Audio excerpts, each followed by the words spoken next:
Mbak Ken, aku harus jaluk tulung takon ngeterke nang pasar. Tanganku kanan lho rada nyeri. Waduh, aku repot ya. Walah nih kenapa kae? Apa kae? Mas Theo. Nah, iset mau. Enggak Mas, nembe wae. Wis mau dilanjut. Iki lho yang Niken ki pengen nyang pasar. Ya tangan iki nyeri kon ngeterke aku. Iya Mas, mau rencana Mbak Niken tak kon ngeterke, tapi Mbak Niken lagi repot. Apa terke Mas Tia wae kono. Oh ya gak menak to karo sampean. Gak apa-apa. Apa-apa to ya? Ora apa-apa yang nulung kan ya ora ono rugine to. Siap, Bubar. Semangatnya pol ngeternya cewek. Iki tenan Mbak oleh kalau sampean. Wis to aman. Yuk, yo makan. Aku tak nguklan iki wae apa ya? Ya gak apa-apa Mas, selo ae. Yus, yo makan yo.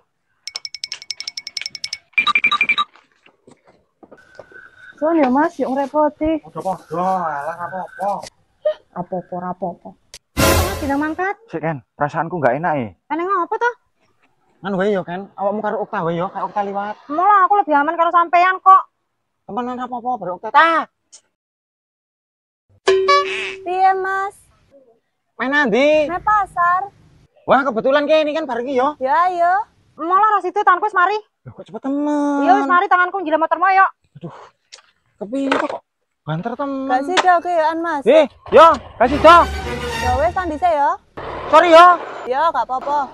Aneh temen moro-moro mari. Kacau. Kok gak sih Dayan? Emang aku menyakiti perasaan orang yang aku sayang, lebih baik aku balik jalan. Jauhku ya Allah, padahal aku potensi banyak. Rapopo cangkem nih, endingnya yang kontrol jobo mesti.